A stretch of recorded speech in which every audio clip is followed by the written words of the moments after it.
c'est vrai qu'on est quand même heureux de pouvoir se revoir en ce premier culte de l'année, de pouvoir non seulement se revoir, mais aussi de pouvoir, avec le cœur, se souhaiter nos meilleurs vœux dans le Seigneur. Alors comme on ne peut pas toujours le faire d'une façon physique, hein, se prendre et se faire allez, un gros câlin, eh bien, on va le faire simplement par la voix et par la prière. Demandez au Seigneur de bénir cette année, cette nouvelle année de grâce qui s'ouvre devant nous, une année que l'on espère eh bien, plus favorable. Maintenant, comme on le verra avec le déroulement du culte, Dieu reste et demeure souverain sur toutes choses. Amen. Amen. Je vous invite à vous lever et on va prier ensemble.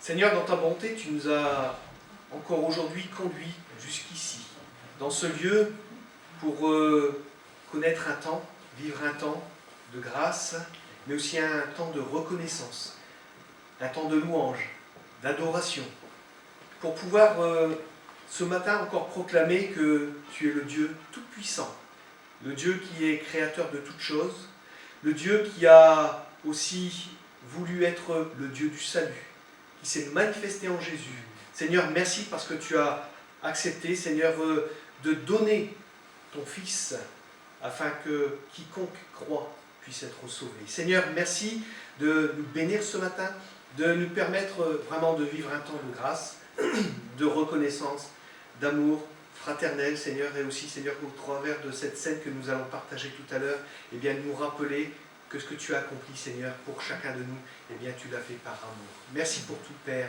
et que ton nom soit béni dans le nom de Jésus. Amen. Amen. Voilà, soyez donc toutes et tous les bienvenus ce matin en ce lieu. Comme j'ai pu le préciser dans ce petit mail que je vous ai envoyé il y a presque in extremis, eh bien, avoir un culte pour ce premier culte de la nouvelle année 2021, eh bien, un peu particulier, un peu différent. Et j'aimerais pouvoir faire avec vous une lecture, mais on va la faire en plusieurs temps.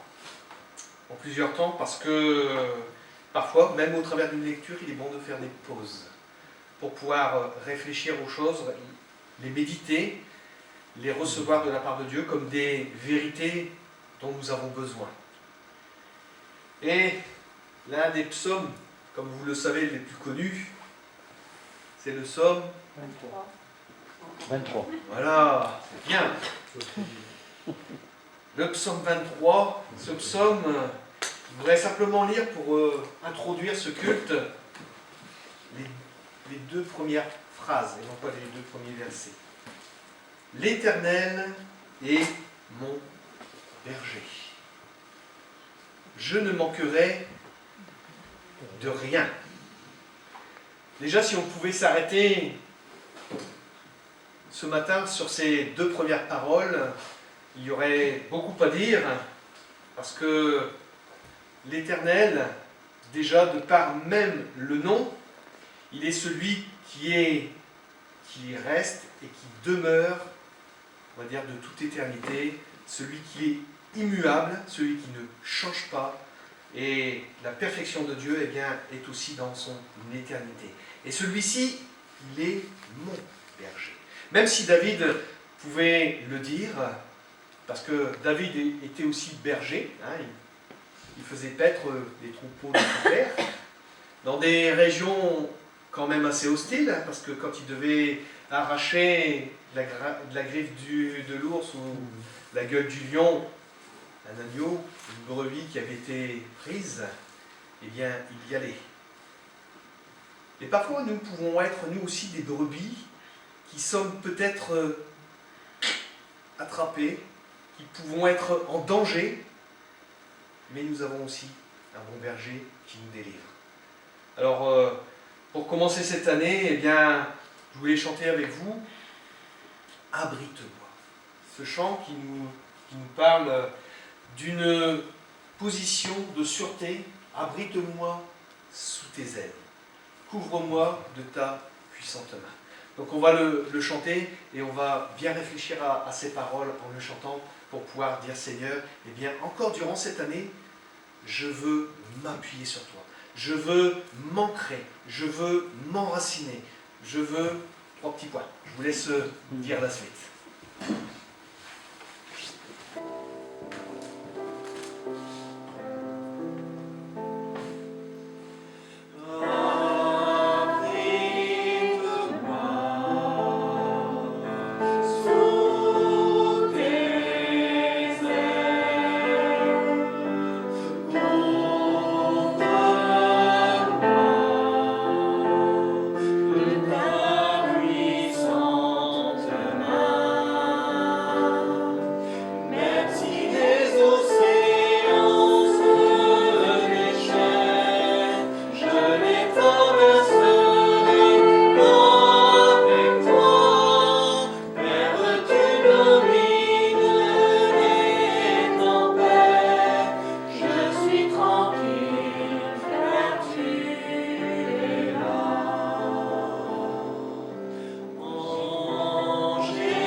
J'ai aussi aimé choisir ce chant parce que j'ai l'impression qu'il est comme un fleuve qui coule, les calmes. Et ce calme, eh bien, il est quelque part le reflet de ces paroles de Jésus quand il dit « Ne crains point, ne crains point, n'aie pas peur, soyez sans crainte ». Combien de fois le Seigneur n'a-t-il pas dit « Sois sans crainte ». Ayez foi en Dieu et ayez foi en moi. Alors, pour continuer sur la lancée du psaume 23, il nous est dit « Grâce à lui, je me repose dans les prairies verdoyantes, et c'est lui qui me conduit au bord des eaux calmes. » On relit. Grâce à lui, et non à personne d'autre, pas grâce à un mouvement, pas grâce à un gouvernement, pas grâce à quiconque, mais grâce à Dieu, grâce à lui, je me repose dans des prairies verdoyantes. C'est-à-dire qu'il me fait, on va dire, il me donne la nourriture dont j'ai besoin et il me fait reposer dans des lieux qui ne sont pas des lieux arides, des lieux où il y a la tristesse, la souffrance, la difficulté, parce que toutes ces choses, eh bien, spirituellement, nous les trouvons en lui. Et c'est lui qui me conduit au bord des eaux calmes. Parfois, on peut voir ce monde un peu comme un torrent dévastateur, mais quand on se confie en lui, quand on se place vraiment dans cette... comme une petite coquille de noix entre les mains du Seigneur, eh bien, lui nous conduit dans toutes choses auprès des eaux calmes. Alors, on peut chanter ce deuxième chœur qui nous dit que ton fidèle amour est une grande chose. L'amour de Dieu manifesté en Jésus-Christ est quelque chose qui jour après jour, eh bien, se perpétue pour chacun de nous. Ô Dieu, mon Rédempteur, mon rocher, mon gardien. Et là, même quand nous sommes parfois un peu ballottés dans nos vies, eh bien, nous avons, au travers de Jésus, un puissant soutien. Avec Andra.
Un peu difficile à chanter, certes.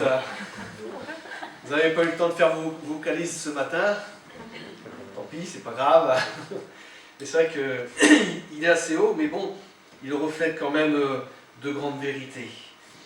Et poursuivons dans ce psaume 23 qui nous dit « Il me rend des forces neuves, et pour l'honneur de son nom, il me mène pas à pas sur le droit chemin. » Pour l'honneur de son nom.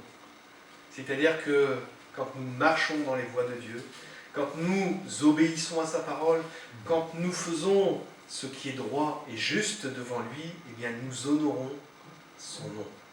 Et c'est quelque part eh bien, l'attribut du chrétien, c'est de pouvoir être un petit Christ.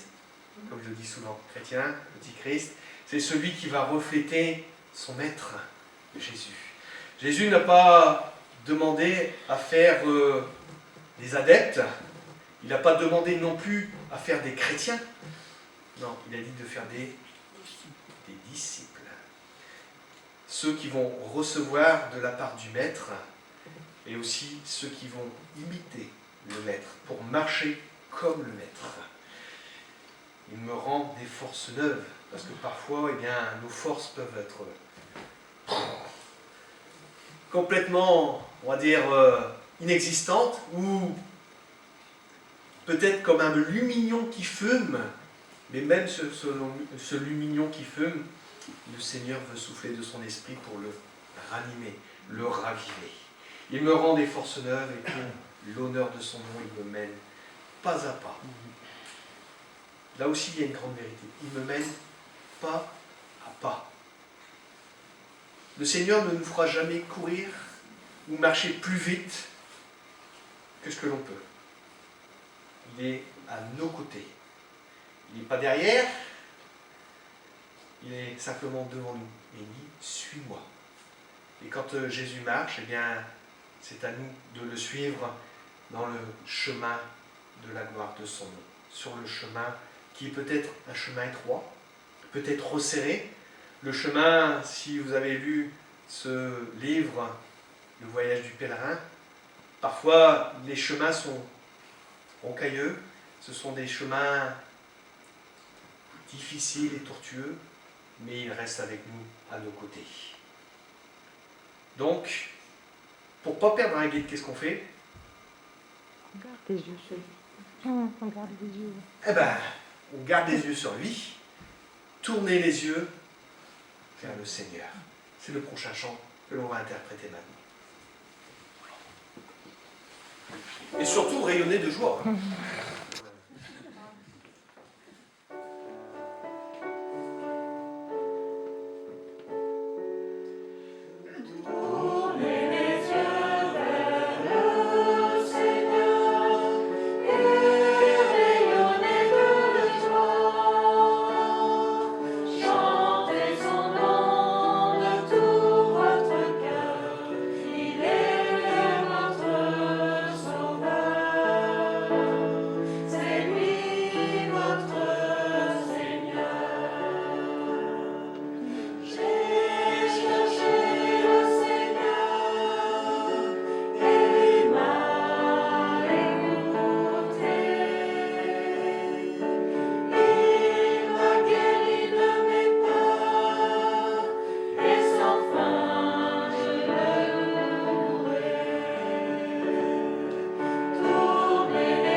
C'est vrai que quand on n'a pas de point de vision, ben, on est quand même quelque part en danger.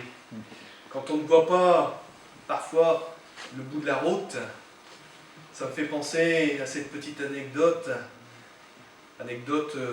réelle que nos Roumains ont vécue. quand ils se sont baladés en forêt, puis qu'au bout d'un moment, ils ne voyaient plus rien, ils se sont arrêtés, puis le lendemain, quand ils se sont réveillés, il y avait quoi au bout, Daniel? Un ravin. Ça me faisait penser à cette parole, faute de vision, le peuple périt. Et parfois, quand on n'a pas de vision, quand on ne sait plus où on en est, la seule chose qu'il faut peut-être se faire, c'est se poser et dire Seigneur, montre-moi le chemin. Montre-moi le chemin. Et on peut prier aussi pour nos pays, pour le monde, parce que j'ai l'impression qu'ils sont là, tous un peu perdus dans beaucoup de choses.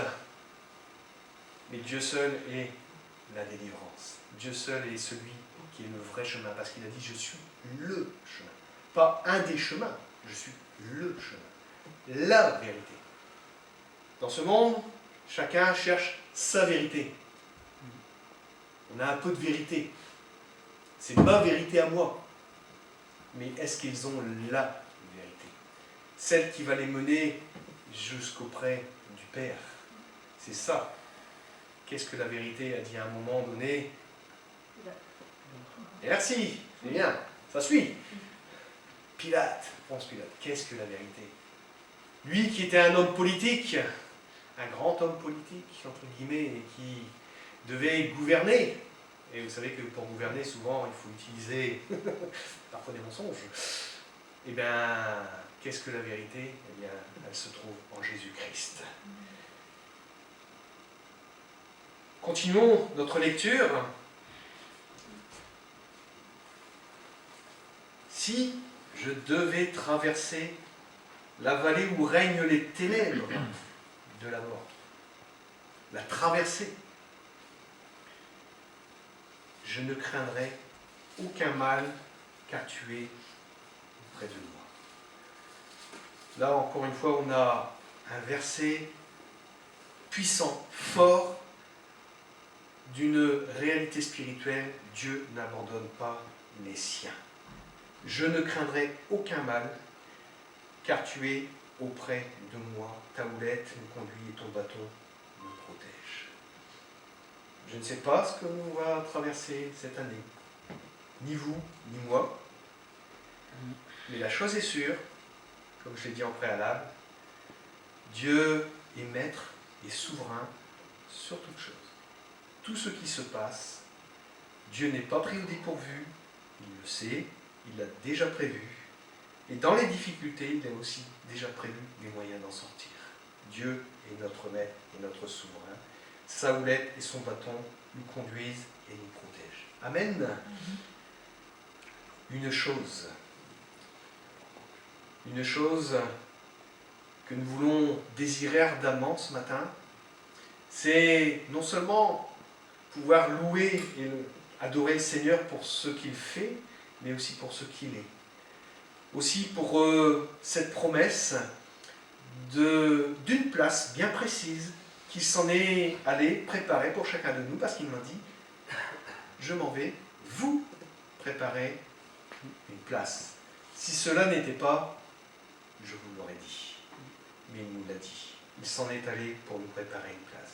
Alors on va chanter ce chant suivant qui nous dit une chose.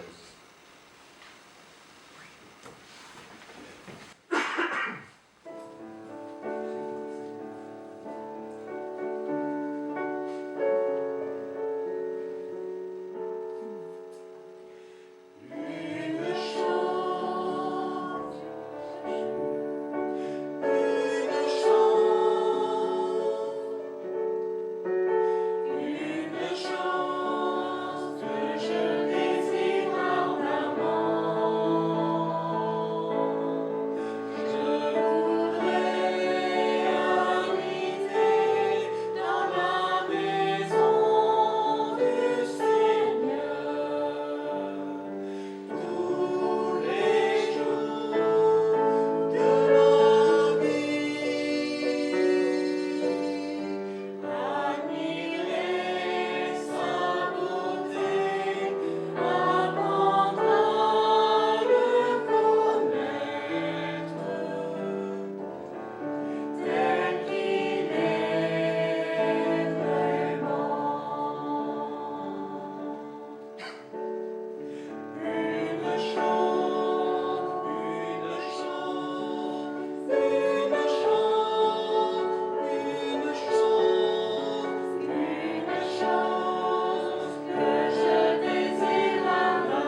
Parce que je pense que vous êtes comme moi,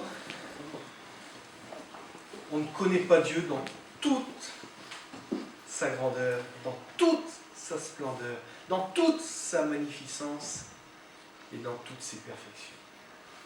On en est bien loin. Et pourtant, quand on regarde l'univers, on y voit des splendeurs, on y voit des choses immensément merveilleuses. Continuons. Et pour moi, tu dresses une table aux yeux de mes ennemis, et tu oins de parfum ma tête. Tu fais déborder ma coupe. Oui, toute ma vie, ta bonté et ton amour m'accompagneront, et je pourrai retourner au temple de l'Éternel tant que je vivrai. On le relit. Pour moi, tu dresses une table aux yeux de mes ennemis. Dresser une table, souvent, quand on mange avec des amis, on mange avec des personnes que l'on apprécie, que l'on aime. Et là, tu dresses une table aux yeux de mes ennemis. Et tout de suite derrière, tu oins de parfum ma tête. Est-ce là aussi peut-être un signe que le Seigneur, quand il nous bénit, qu'il nous fait grâce et qu'il nous accorde son Esprit Saint, eh bien, nous pouvons être comme un témoignage en face de nos ennemis. Ceux qui nous rejettent, pas forcément, entre guillemets, avec la Kalachnikov, les gens qui se moquent de nous, ceux qui nous rejettent parce que nous sommes chrétiens, et pourtant, devant eux, eh bien, le Seigneur oint notre tête d'un parfum. Et tu fais déborder ma coupe.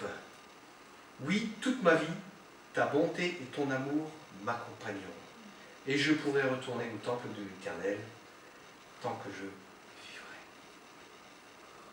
En gros, la boucle est bouclée. Dieu avait créé un monde parfait au départ, et toute cette perfection, eh bien, nous allons le retrouver à la fin. Maintenant, il faut se préparer, simplement, comme David le faisait, eh bien, de tourner ses regards vers lui, de se laisser guider pas à pas, laisser instruire, lire, et toutes ces choses. C'est ce que nous voulons encore faire aujourd'hui, mais aussi durant toute cette année. Mais nous avons besoin, quand même, de son secours. Un secours qui ne manque jamais dans la maîtresse, nous dit la parole. Et j'ai choisi ce chant, qu'on puisse le chanter ensemble. Mon secours est en toi. Ne cherchez pas de secours en dehors de Dieu, vous allez faire fausse route. Choisissez votre secours en Dieu. Amen. On y va, je prends notre de musique.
Quoi de plus clair? Tout cela, eh bien, étant Jésus-Christ. Je vais laisser le temps de la scène. Alors, mon frère donc je vais le laisser nous conduire dans ce temps de partage, où le Seigneur, bien sûr, a des choses, je pense, aussi à nous dire. Donc, soyez-nous à l'écoute et que Dieu nous bénisse, chacun en particulier, que nous puissions prendre cette scène comme si le Seigneur était présent avec nous là maintenant. Amen, amen. Pas vu. Je mets mes lunettes, on va s'installer un petit peu. Voilà. Je vous vois. Alors aujourd'hui, c'est notre premier dimanche de l'année 2021, pendant lequel nous allons célébrer la scène, notre première scène de l'année. Alors peut-être vous avez déjà fait le point de l'année qui vient de s'écouler, ou bien vous avez pris des décisions plus ou moins éphémères pour 2021. Par contre, chaque participation au repas du Seigneur est particulier. Et à mon avis, s'approcher de la table du Seigneur est un nouveau reset. Autrement dit, un redémarrage dans notre engagement avec Dieu en Jésus-Christ. Quand je parle de reset, je fais référence aux ordinateurs. On appuie sur le bouton quand ça bloque et on relance tout. Et on parle en ce moment d'un grand reset après le Covid-19, j'ai entendu ça. Mais repartir avec des nouvelles bases. Avec nous, c'est différent. On va repartir sur les mêmes bases qu'on a certainement oubliées, ou bien souvent oubliées. Alors, s'approcher de la table du Seigneur, c'est un nouveau reset, je disais. Alors, on va voir ce que l'apôtre Paul nous dit dans la première épître aux Corinthiens. Texte bien connu, bien sûr. Alors, quand j'ai médité ça, je me suis rendu compte que si je voulais tout détailler, j'en avais pour une bonne heure. Parce que je me connais, si je démarre, je suis une grande babelle. Ceux qui me connaissent bien. Alors je me suis dit, je vais simplement m'arrêter sur un point. Et puis, je vais suivre l'exemple de Denis qui, en 3 ou 4 présentations de la scène, a fait une espèce de feuilleton à chaque fois, sur les émotions. En 7 points. En 7 points. En 7 points. Pour moi, ce sera 3, 4. En rapport à la politique. Alors, on va lire notre texte. Donc voilà, 1 Corinthiens, chapitre 11, à partir du verset 23 jusqu'au verset 33. On les connaît tous, mais moi j'aime bien, voilà. Le Seigneur a donné ses paroles, même si elles sont standards, elles restent éternelles. Et ça ne change pas. Car voici la tradition que j'ai reçue du Seigneur, parce que ce que nous dit l'apôtre Paul, et que je vous ai transmise. Le Seigneur Jésus, dans la nuit où il fut livré pour être mis à mort, prit du pain. Et après avoir prononcé la prière de reconnaissance, il le rompit en disant « Ceci est mon corps, il est pour vous.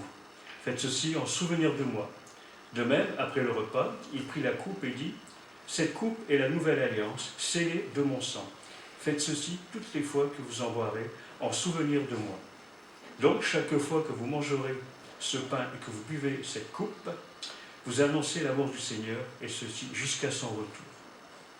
C'est pourquoi quiconque mangera le pain ou boirait de la coupe du Seigneur d'une manière indigne se rendrait coupable envers le corps et le sang du Seigneur. Que chacun donc s'examine sérieusement lui-même et qu'alors il mange de ce pain et boive de cette coupe. Car celui qui mange et boit sans discerner ce qu'est le corps se condamne lui-même en mangeant et en buvant ainsi. Bon, c'est pour cette raison qu'il y a parmi vous tant de malades et d'infirmes, et qu'un certain nombre sont morts. Si nous discernons ce que nous sommes, nous ne tomberions pas sous le jugement. Mais le jugement du Seigneur a pour but de nous corriger, afin que nous ne soyons pas condamnés avec le reste du monde. Je traîne un peu sur les derniers versets, parce que je ne suis pas vraiment prévu. Enfin voilà. Alors Paul nous fait plusieurs rappels, et aussi des mises en garde dans ce texte. Donc aujourd'hui, je ne vais pas tout développer, bien sûr. Alors Paul compare le pain que nous allons partager au corps de Jésus.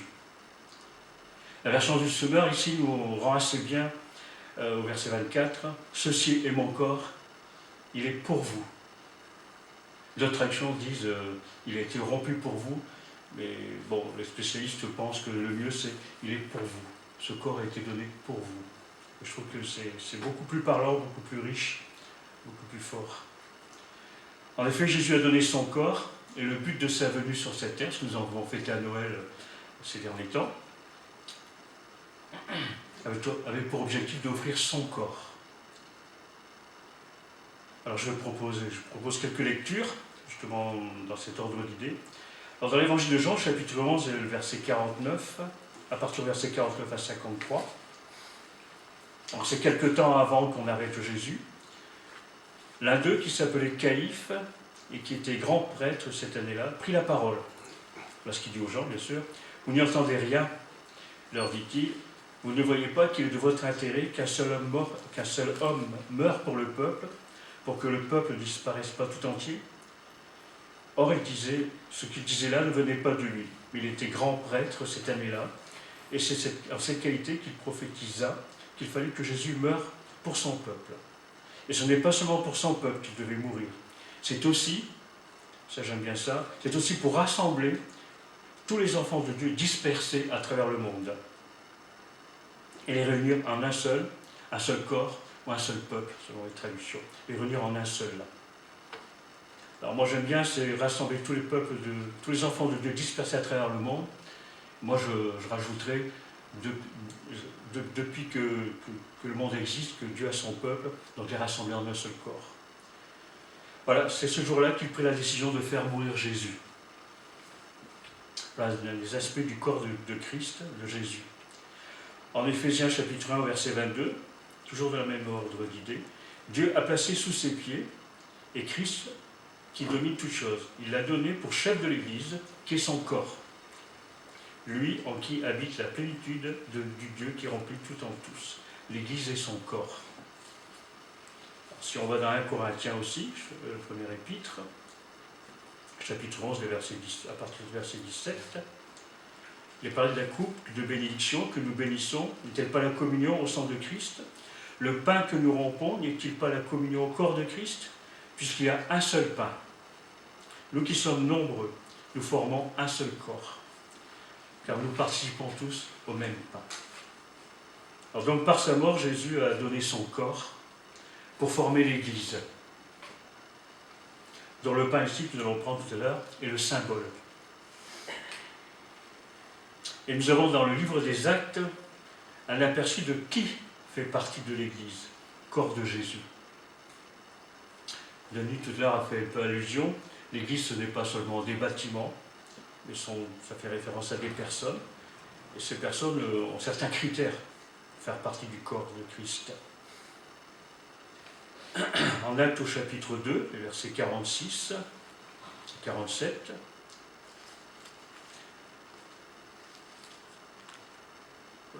dans ces versets-là, nous avons un instantané, j'ai noté, un arrêt sur image de ce qu'a été l'Église au démarrage, au début de l'Église dans ses débuts.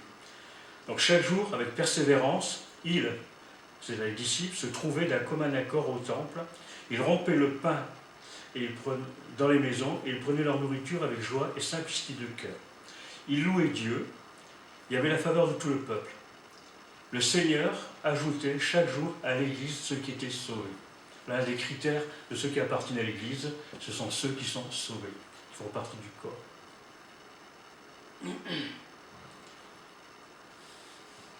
L'Église n'est formée, l'Église véritable, n'est formée que des personnes qui ont été sauvées et qui ont été intégrées au corps de Jésus-Christ. Jésus a donné son corps pour nous, et face à son sacrifice, c'est à nous de décider ce que nous voulons en faire. Alors l'apôtre Paul fait une bonne recommandation, le jour de la Pentecôte, juste à la suite d'un grand discours qu'il a fait, l'exposé, en Actes chapitre 2, les versets 38. Voilà ce qu'il dit, cette recommandation, il dit aux gens qui étaient là, qui l'écoutaient, qui se posaient la question, qu'est-ce qu'on doit faire? Il dit changez, ou d'autres traductions disent repentez-vous, et que chacun se fasse baptiser au nom du Seigneur Jésus-Christ, pour que vos péchés soient pardonnés, alors vous recevrez le don du Saint-Esprit. En résumé, le corps de Christ est composé des enfants de Dieu, et de ceux et de celles qui ont reçu leur pardon des péchés et qui ont reçu le Saint-Esprit. Il est évident là que cela a des conséquences et un changement de vie. Je dirais même un changement de vie radical. Si on professe être chrétien, qu'on dit participer au corps de Christ, qu'on participe à la scène, c'est qu'il y a eu un changement de vie pleinement, vraiment radical. Alors le pain et le vin que nous allons prendre sont des signes visibles de la grâce de Dieu, pour reprendre l'expression d'un auteur. Alors afin que personne ne se prive de la grâce, faisons comme Paul nous y encourage, d'où les avertissements. Et le verset 28 nous dit que chacun donc s'examine sérieusement lui-même, et qu'alors il mange de ce pain et boive de cette coupe. Car celui qui mange et boit sans discerner ce qu'est le corps se condamne lui-même, en mangeant et en buvant ainsi. Donc prendre le pain, prendre le vin, ce n'est pas quelque chose d'anodin, pas quelque chose de superficiel, pas un acte religieux, c'est quelque chose de vraiment d'important. Comme je dis, ça symbolise que nous appartenons au corps de Christ, et celui qui méprise cela, méprise le corps de Christ. Alors c'est pour ça que nous sommes invités à nous examiner, parce que nos vies sont claires devant le Seigneur, nous n'aurons pas péché contre le corps de Christ, mais d'une autre. Si c'est le cas, c'est tant mieux, merci Seigneur. Voilà, et c'est aussi, je disais, un reset aussi. C'est peut-être le moment de prendre un nouveau départ après s'être examiné, que l'on soit nouveau dans la foi ou que l'on soit plus avancé. Je crois que le Seigneur a payé le prix fort et c'est ce que nous allons rappeler ici en prenant le pain et le vin. Alors, écoutons l'exhortation de l'Épître aux Hébreux. Ainsi, puisque nous avons en Jésus, le Fils de Dieu, un grand prêtre, éminent qui a traversé les cieux, demeurons fermement attachés à la foi que nous reconnaissons comme vraie. En effet, nous n'avons pas un grand prêtre qui serait incapable de compatir à nos faiblesses. Donc, nous avons la possibilité de nous tourner vers Dieu dans toute notre simplicité, parce qu'il connaît nos faiblesses, c'est qui nous sommes, ce que nous sommes. Au contraire, il a été tenté en tout point, comme nous le sommes, sans commettre de péché.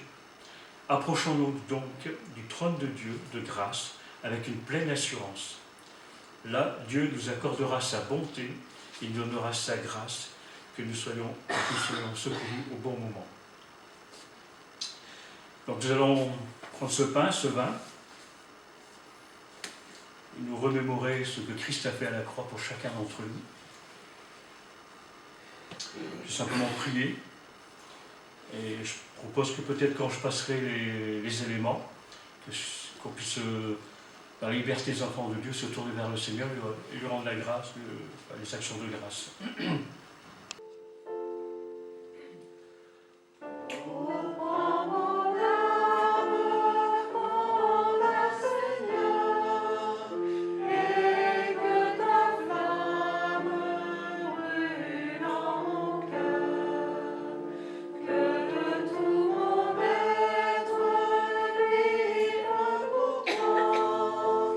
Sois ce nom maître au-delà.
Voilà, j'avais dit en prologue que ça allait être un culte un peu différent, un peu particulier.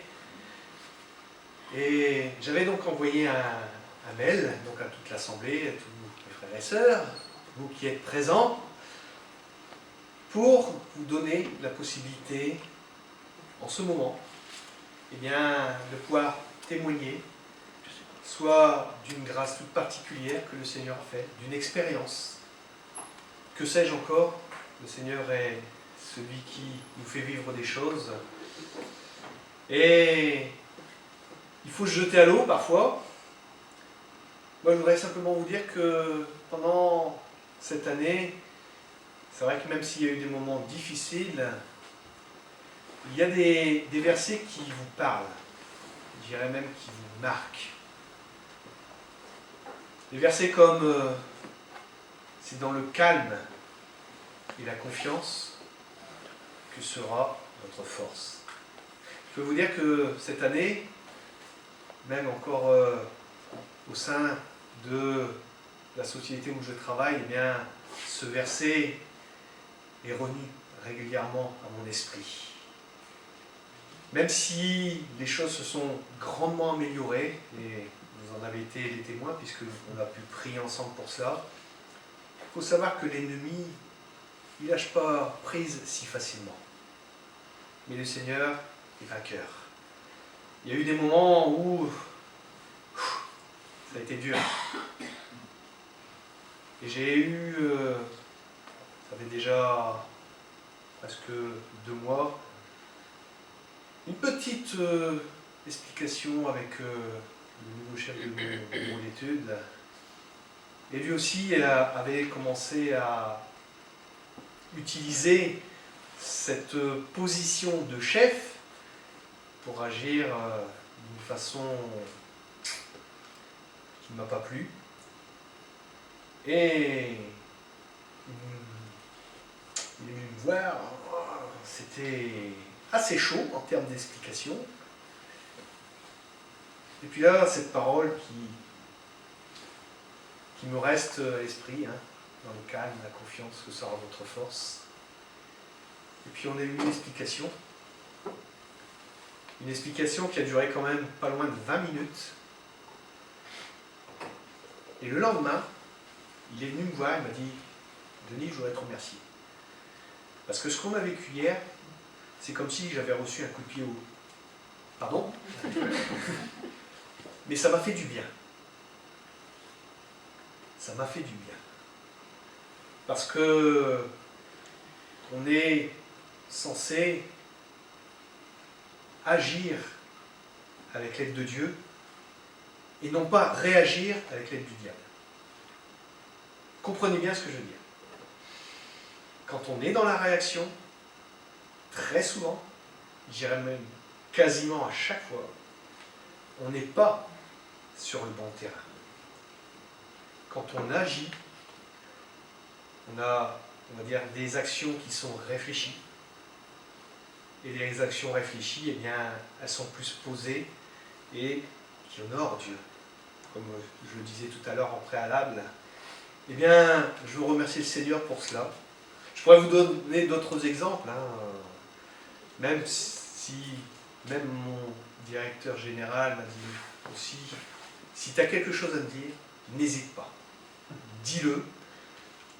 Si ça doit me reprendre, fais-le.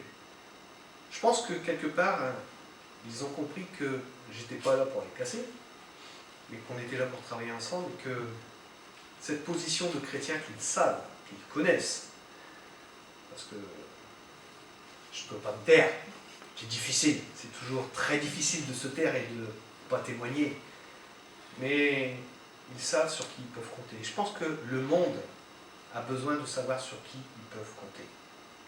Là où vous êtes, toi, mon frère, ma soeur, eh bien, on est cette petite flamèche, cette petite flamme, cette petite lumière qui doit briller dans ce monde. On chante souvent ce petit chant, une flamme en moi, hein, laissez-la briller. Et cette flamme, non seulement elle brille dans nos cœurs, hein, pour nous éclairer, peut-être parfois dans nos moments sombres, mais aussi on doit la laisser briller dans ce monde pour éclairer les autres. Donc voilà ce que je voulais partager avec vous ce matin, comme un encouragement, mais aussi pour moi. Il paraît que quand on prêche, on se prêche à soi-même. N'est-ce pas, Marc? Bon, pas d'écho, c'est pas grave, bien pas entendu. J'ai dit quand on prêche, on se prêche à soi-même. C'est vrai ou pas? La parole commence à faire son travail quand on commence à préparer. C'est vrai. C'est vrai qu'on a besoin de la parole. Et cette parole, eh bien, c'est elle qui nous transforme jour après jour. Donc voilà. Est-ce qu'il y a maintenant quelqu'un qui veut partager quelque chose, une expérience, un témoignage? Que sais-je? Brigitte, je sais que tu m'avais envoyé un mail, donc je ne m'y mêle pas, je te laisse toute la place. Je vais prendre le même micro qu'Alex, donc comme c'est la même famille, c'est bon. C'est le même virus.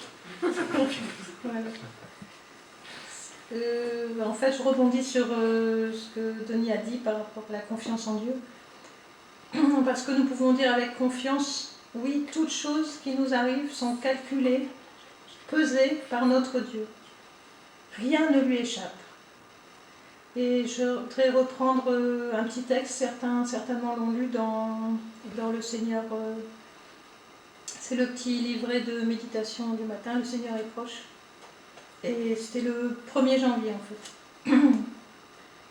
Nous savons que toutes choses travaillent ensemble pour le bien de ceux qui aiment Dieu, de ceux qui sont appelés selon son dessein. Dans une pièce de Shakespeare intitulée As You Like It, donc en français Comme il vous plaira, un duc est exilé par le roi dans la forêt. Dans ce lieu d'isolement et de souffrance, il a perdu tout le luxe et le confort de la cour. Mais il découvre des choses merveilleuses qu'il n'avait jamais appréciées auparavant. Une phrase célèbre se trouve dans cette pièce. Elles sont douces les leçons de l'adversité. En ce début d'année, n'oublions pas que notre Dieu, dans sa souveraineté, fait travailler toutes choses pour notre bien. Il est merveilleux de voir comment, alors que nos épreuves nous ont paru parfois si sombres, nous pouvons y voir aujourd'hui la main de Dieu en bénédiction. Nous avons grandi spirituellement, nous avons avancé dans la connaissance de l'amour et de la grâce de Dieu. Et l'espérance est accrue. Romains 5, 3, 5. Ne craignons donc pas que des épreuves se présentent sur notre chemin durant l'année qui est encore devant nous. Les peines et les souffrances ont leur utilité bienfaisante, quel que soit leur degré.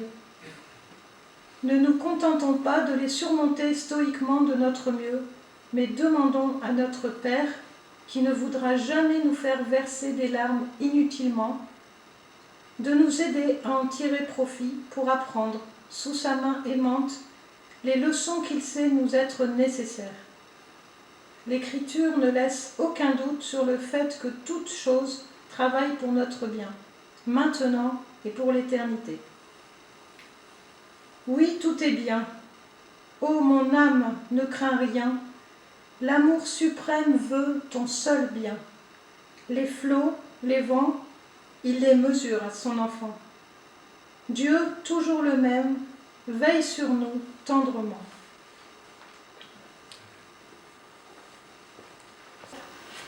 C'est combien tout ce qui s'est passé était déjà prévu par Dieu. Dieu avait déjà annoncé qu'il y aura une vierge qui sera enceinte. Il avait déjà prévu que toute la lignée de David sera gardée et bénie. Et Joseph, homme tout ordinaire à l'époque, était de la lignée de David. Il y avait aussi toutes les autres promesses en Ésaïe de Emmanuel, Dieu avec nous, la naissance à Bethléem et tant d'autres. Et Matthieu et Luc nous montrent toute la suite des choses que Dieu avait prévues à l'avance. On l'avait vu aussi l'année dernière dans les études bibliques dans la Pentateuque, combien Dieu avait choisi un peuple pour des raisons toutes particulières, qu'il a fait des promesses continues à partir d'Abraham et bien plus tard, et il a mené des choses, même avec des peuples qui péchaient, pour ses buts à lui. Et puis, on le voit dans toute l'histoire de Noël, très très fortement. Mais je pense que ce que j'aimerais lire ce matin, c'est un peu une suite à ce que Brigitte vient juste de dire. C'est pas fini. C'est toujours comme ça. Dieu, il a toujours un but, pas seulement pour ma vie, pour ta vie, mais aussi pour toute l'humanité. Et en Éphésiens, on lit: Loué soit Dieu, le Père de notre Seigneur, Jésus-Christ, car il nous a comblés de bénédictions de l'Esprit dans le monde céleste, qui toutes sont en Christ. En lui, bien avant de poser les fondations du monde, il nous avait choisis pour que nous soyons saints et sans reproche devant lui. Puisqu'il nous a aimés, il nous a destinés d'avance à être ses enfants, qu'il voulait adopter par Jésus-Christ. Oh, nous sommes dans sa famille. Voilà ce que, dans sa bonté, il a voulu pour nous, afin que nous célébrions la gloire de sa grâce qu'il nous a accordée en son Fils bien-aimé. En Christ, parce qu'il s'est offert en sacrifice, nous avons été délivrés et nous avons reçu le pardon de nos fautes. Dieu a ainsi manifesté sa grâce dans toute sa richesse et il l'a répandue sur nous avec surabondance et en nous donnant pleine sagesse et pleine intelligence. Il nous a donné ça. On est à lui, à nous de vivre dans l'intelligence et la sagesse. Il nous donne la pleine sagesse et pleine intelligence pour que nous connaissions le secret de son plan.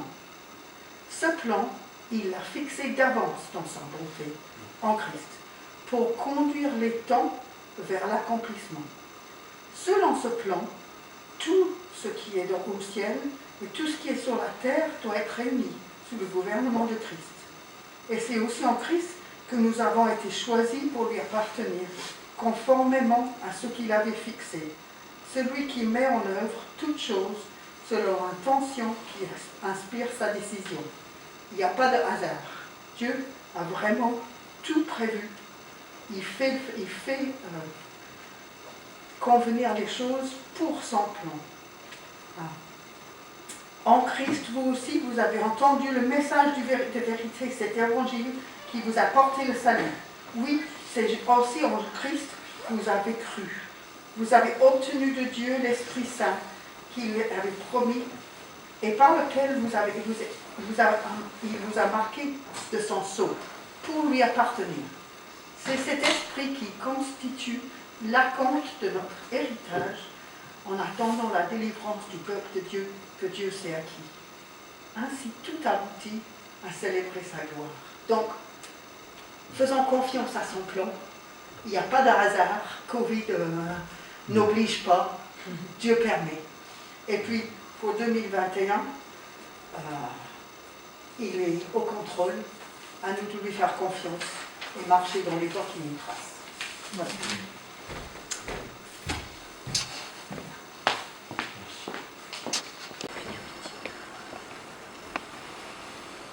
Quand Denis a posé la question, qu'avez-vous vécu avec le Seigneur en 2020 ? Je me suis demandé, mais qu'est-ce que tu as vécu d'heureux en 2020 ? Vous avez remarqué, lors de l'échange des vœux cette année, les mines et les propos sont graves. J'espère que ça va se passer mieux que l'année passée. J'espère qu'on va s'en sortir. Inquiétude. Dans quel état va être le pays après cette longue et difficile épreuve ? Marc, qu'est-ce que tu as vécu d'heureux en 2020 ? Et je me suis souvenu d'un temps particulièrement béni avec le Seigneur dans le livre de l'Ecclésiaste. Vous savez, c'est ce livre de bout en train qui commence par Vanité des vanités, dit l'Ecclésiaste, tout est vanité. Marc, t'es vraiment un désespéré, quoi. Comment peux-tu trouver de la joie dans un livre aussi sombre, aussi pessimiste? Alors, je ne l'ai pas parcouru tout seul, hein. Je l'ai parcouru avec, à l'aide du commentaire hein, écrit par Woody Lewis. Woody, ce n'est pas un grand théologien, hein. C'est quelqu'un qui a fait des études, c'est un homme sérieux, hein. Il connaît l'Écriture, il la traite avec sérieux, mais il n'a pas écrit un commentaire pour nous en mettre plein la vue. Il a écrit un commentaire pour nous rendre ce texte accessible, compréhensible, et avec beaucoup de pédagogie, avec beaucoup de simplicité, avec beaucoup de finesse. Il nous fait découvrir ce que le Seigneur a voulu nous dire au travers de ce texte. On se demande parfois, mais qu'est-ce qu'il fait dans la Bible, ce texte? Mais qu'est-ce qu'il fait dans la Bible? Qu'est-ce qu'on peut en retirer? Et alors je me souviens de ce matin, hein, on était en vacances, on était sur les hauteurs de la vallée d'Aurbais, enfin pas au petit matin, hein, mais dans la matinée, sur ces hauteurs entre la vallée, les monts, de pouvoir passer ce temps de réflexion. On accorde aussi avec un autre livre de méditation. Hein. Trouvez-vous un bon livre de méditation? Et l'autre livre de méditation que j'avais à ce moment, que j'ai parcouru cette année, c'est Vivre selon la sagesse de Dieu, hein, de Tim de Timothée et Cathy Keller. Et les deux s'accordaient là, ils se rejoignaient hein, là, à ce moment-là, et ça a été des moments particulièrement bénis. Et Woody nous entraîne à travers les différents thèmes hein, qui sont abordés dans ce livre de l'Ecclésiaste. Le temps, le travail, la religion, l'argent, le bonheur, mais aussi l'injustice, la souffrance, la mort. Et ce qui nous aide à découvrir au travers de ces différents thèmes, c'est que la réponse à tout ça, c'est ni le fatalisme, ni le pessimisme, ni l'hédonisme. Et que si on vit dans des situations qui sont parfois difficiles, compliquées, incompréhensibles, quand on ne comprend pas pourquoi la vie s'acharne à nous servir des plats dont on ne veut pas. Voilà quelques citations hein, de ce commentaire. Il cite notamment Charles Spurgeon qui dit « Dieu est trop sage pour se tromper.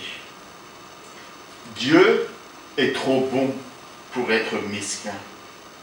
Lorsque vous ne comprenez pas ses raisons, lorsque vous ne connaissez pas son plan, lorsque vous ne voyez pas l'œuvre de sa main, faites-lui confiance. » Et vous dites, ose, parce que c'est ce que ce texte ose faire, c'est la question que Dieu ose poser au travers de ce texte. Est-ce que la vie vaut la peine d'être vécue? Est-ce que ça vaut la peine? La vie est dure, mais Dieu est bon. Nous ne pouvons pas savoir ce qui va se passer, notamment dans cette année qui s'ouvre, hein? Mais Dieu contrôle tout. La vie n'est pas juste. Non, la vie n'est pas juste. Mais Dieu est juste. La vie est courte, beaucoup trop courte. Mais Dieu est éternel. Connaître et se confier en Dieu, oui, la vie vaut la peine d'être vécue. Si tu connais Dieu et si tu te confies en lui, oui, la vie vaut la peine d'être vécue. Et au travers de ce texte, j'ai trouvé une joie profonde et un puissant encouragement dans une consolation dans ce que nous vivons. Oui, avec Dieu, ça vaut la peine. Ce texte n'est pas du tout écrit pour une nouvelle année. Et pourtant, il se finit par de meilleurs vœux. Tout au long de son livre, le maître, l'Ecclésiaste, a présenté deux manières de vivre pendant cette belle existence. Craindre Dieu ou pas. Chacune entraîne ses conséquences. Le vrai bonheur sans jugement ou le jugement sans bonheur. Voilà la conclusion. Je vous souhaite le bonheur. Si nous ne craignons pas Dieu, nous n'avons rien. Si nous le craignons, nous avons tout. Que Dieu soit tout pour nous dans cette année à venir. Avec lui, nous avons l'assurance du bonheur. Plaçons notre confiance en lui. Ne perdons pas notre Dieu de vue. Et puis, j'ai vu qu'il y a un chant qui était prévu qui s'appelle « Notre Dieu ». Je crois que c'est le bon moment de le chanter. C'est lui qui a changé le haut en bas. C'est lui qui a tout pouvoir dans le ciel et sur la terre. C'est lui qui prend soin de nous. Et tant qu'il prend soin de nous, nous n'avons rien à faire. Chantons. Notre Dieu, c'est vous voulez. Merci. Il est pour nous. Il est avec nous.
C'est qu'une partie, mais il a tant fait pour chacun de nous et il veut encore faire tant de choses. Il est celui qui conduit et il est souverain et nous voulons lui faire confiance. Donc on prend 2-3 petites notes et c'est parti.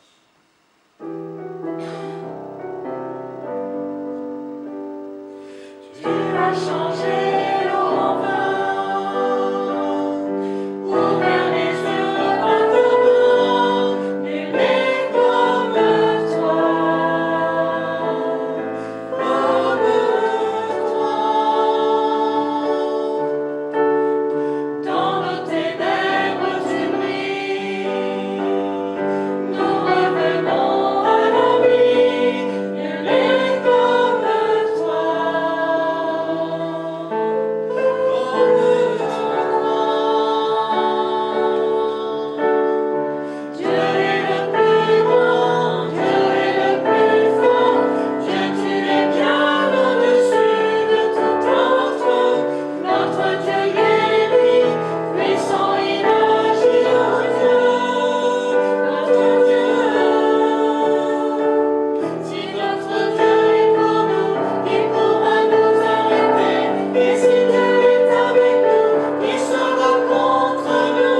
Voilà, gloire à Dieu.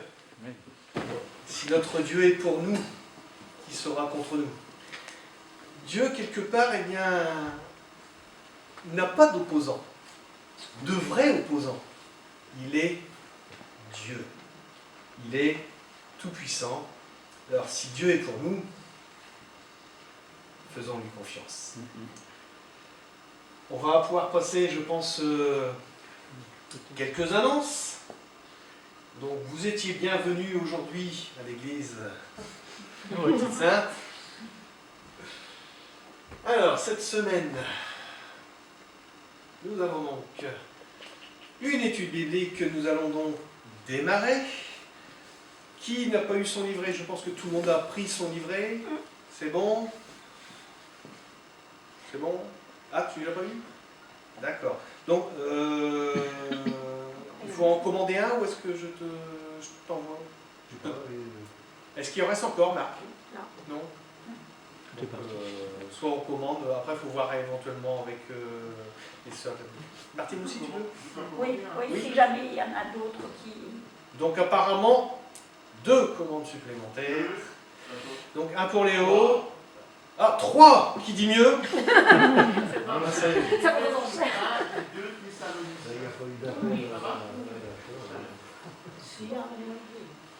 Si, ça avait été fait, mais bon, c'est pas grave. Hein. Donc, 3 supplémentaires. Donc, pour celles et ceux, bien sûr, qui ne l'ont pas encore, ce que je ferai, c'est que un petit scan vite fait, et puis je vous l'enverrai. Vous aurez le temps de cogiter tout cela, d'y réfléchir. Et donc, le lien par Zoom, c'est Marc qui vous le transmettra dans un prochain mail, peut-être ce soir ou demain, je ne sais pas. Et donc, ok. Et donc, toujours à jeudi à 19h30. Voilà. Mettez votre réveil. 19h30. Étude biblique. Voilà, on passe à la diapo suivante. Donc le prochain culte, 10 janvier. J'ai pas noté, mais bon, je pense que là c'était. C'est toi, je crois, Marc? Je sais. Ça dépend pourquoi, Denis? La prochaine méditation. Oui, la prédication, c'est moi. Ok, donc ça va, les choses sont clarifiées. Merci.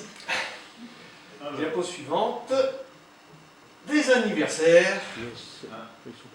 Donc Yannick n'est pas parmi nous, malheureusement, mais... Alors les nouvelles de Yannick, c'est qu'il avait cherché désespérément un stage, il l'a eu, mais il l'a eu sur Reims. Donc il sera là jusqu'au mois de février et après il part 6 mois en stage. D'accord. Donc est-ce qu'il reviendra après? Je ne pense pas qu'il a une suite des études, sauf s'il s'inscrit à Donc, Mais je lui enverrai un petit message. Là, aussi, moi, c'est Donc pas trop de champagne. Hein, pour, Mais c'est vraiment une réponse à ses prières. Oui, c'est vrai qu'il était un peu désespéré, le frère, de ne pas avoir encore eu de stage. Mais bon, vous voyez, Dieu répond. Parfois, in extremis. Voilà. Et donc, il y avait aussi l'anniversaire donc, de Denise, qui malheureusement n'est pas au milieu de nous, mais un petit texto, ouais, ça fait toujours plaisir. Voilà. Marc, apparemment tu as reçu une carte, donc je vais te laisser la lire pour chacun d'entre nous. 2-3 choses à partager.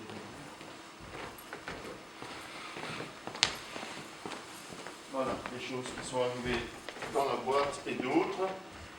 Donc, une première carte, nous avons été très touchés de votre affection et de votre soutien dans la douleur qui fut la nôtre après le décès de Madame Anita Van Wolfegem. Nous vous remercions de votre présence et vos manifestations de sympathie à notre égard dans ces douloureux moments. C'est signé de toute la famille. Et un petit mot merci à chaque membre de l'Église pour leur affection durant ces moments douloureux, bien affectueusement. Voilà, donc je vais le mettre à l'arrière. Continuons à entourer Philippe et Corinne, ainsi que Carole et sa famille, de nos prières et de notre affection. Je pense que Philippe est toujours à... Et je pense que Corinne est repartie pour le ramener. Voilà. Alors, ça s'est bien passé. Pardon ? Ça s'est bien passé, ils ont passé de bons moments. Je vous transmets les bons voeux de notre député, M. Christian Hutin, qui, comme chaque année, nous transmet ses bons voeux. Sachez que cette année, comme les années précédentes, j'ai écrit au nom du CNEF et en d'autres noms à toutes ces personnalités pour leur souhaiter une bonne année, hein, y compris aux petits nouveaux. Hein, on a un nouveau sous-préfet, je lui ai écrit. On a un nouveau maire adjoint de quartier, je lui ai écrit. Et évidemment, j'ai écrit aussi au maire de Bergue, hein, en mon nom à moi, pour lui souhaiter une bonne année, en espérant entrer en contact avec lui et appuyer le travail qui se fait là-bas. Autre nouvelle, voilà, on est sorti pour distribuer des offres de calendrier hein, dans le quartier là derrière. On en a mis 1000. On a reçu 3 réponses. Donc je suis allé dans ces foyers apporter le calendrier. Et donc j'étais très content de dire à Mathis, hein, qui était là, de lui dire: Mathis, sache que dans une des boîtes aux lettres où tu as glissé une offre, je suis allé amener un calendrier. Il était vraiment content. Voilà, c'est un encouragement pour nous tous. Hein. On y va pas, c'est tardif, c'est... Voilà, 3 calendriers ont été placés et évidemment je suis retourné hein, vers les personnes qui l'avaient pris auparavant pour leur proposer nos reçus avec reconnaissance. Et je voudrais... Ça ne fait pas partie des annonces, hein, j'empiète un peu sur... voilà. Et d'une paix parfaite par votre foi en lui, par le Saint-Esprit. Voilà. Est-ce qu'on peut trouver plus beau verset pour commencer l'année? Vous l'avez peut-être lu, hein, si vous avez une méditation quotidienne, vous l'avez lu. Que ce verset ne soit pas le verset d'un seul jour. Je vous encourage à le relire chaque jour. D'expérience, je peux vous l'assurer, il sera inusable. Bien plus, il sera savoureux tout au long de l'année, hein, c'est signé Sylvie Dugan. Que le Dieu de l'espérance vous remplisse d'une joie et d'une paix parfaite par votre foi en lui, par le Saint-Esprit. Que ce verset nous accompagne hein, cette année. Gardons notre espérance en lui.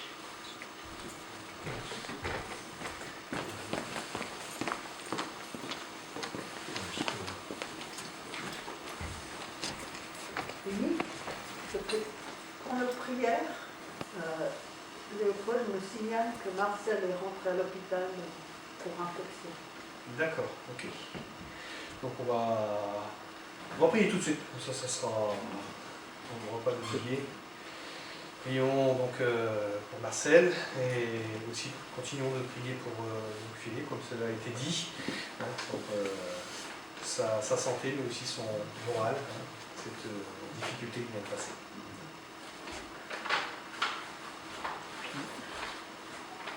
Seigneur, ensemble, en Église, nous voulons intercéder et t'apporter notre sœur au trône de la grâce.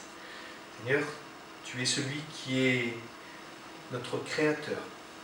Tu connais la moindre de nos cellules, tu connais toutes choses. Tu as aussi donné le savoir, l'intelligence aux médecins. Seigneur, nous te prions pour que tu puisses intervenir dans le corps de notre sœur. Nous aussi, Seigneur, que tu lui accordes cette sérénité dans ce temps de difficulté. Et te prions aussi pour toute cette famille, Raphaël, Seigneur, tu la connais. Et nous voulons, Seigneur, déjà te dire merci. Merci parce que tu as béni cette famille. Merci parce que tu nous as donné de vivre des temps forts avec Anita. Seigneur, merci parce que tu vas encore maintenant fortifier cette famille. Seigneur, tu vas la relever. Tu es celui qui est, comme nous le dit ta parole, le divin consolateur. Alors fais du bien. Fais du bien à Corinne, fais du bien à Philippe et à toute cette famille, Seigneur, qui est tout autour d'eux. Nous voulons te l'apporter et te prier que le relèvement, Seigneur, eh bien, vienne de ta grâce. Seigneur, merci pour cette année, Seigneur, que nous t'apportons. Nous ne la connaissons pas, mais toi, tu l'as déjà vue. Parce que tu sais toutes choses. Et Seigneur, dès la fondation du monde, tu avais déjà prévu toutes choses. Rien ne t'échappe. Tu es souverain. C'est pour cela, Seigneur, que nous pouvons nous confier en toi, nous confier dans ta parole, parce que cette parole est la vérité. Alors Seigneur, merci de nous l'avoir donné, mais aussi merci de nous avoir donné Jésus, qui est lui-même la parole, le Logos, celui par qui toutes choses ont été créées, sont tenues. Seigneur, merci vraiment pour tout, et qu'à ton nom revienne honneur, louange, puissance, gloire, dans le nom de Jésus, Père. Amen. Amen. Amen. J'avais un dernier chant que je voulais vous proposer pour se quitter. Ce chant peut être un chant d'encouragement à faire de Jésus le centre. Vous voulez gagner? Tapez dans le mille.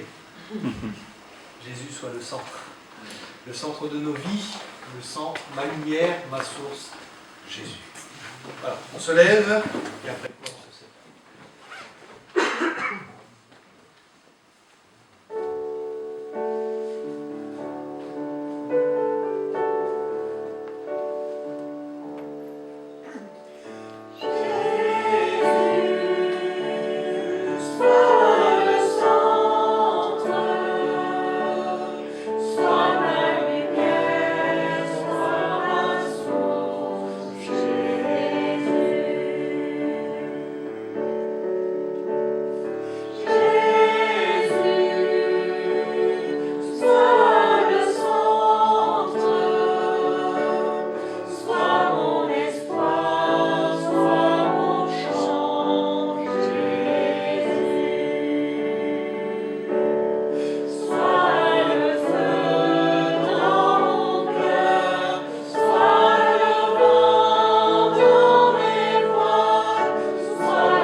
Voilà. Que Dieu vous bénisse et vous accompagne et passez une bonne semaine dans sa présence. Amen.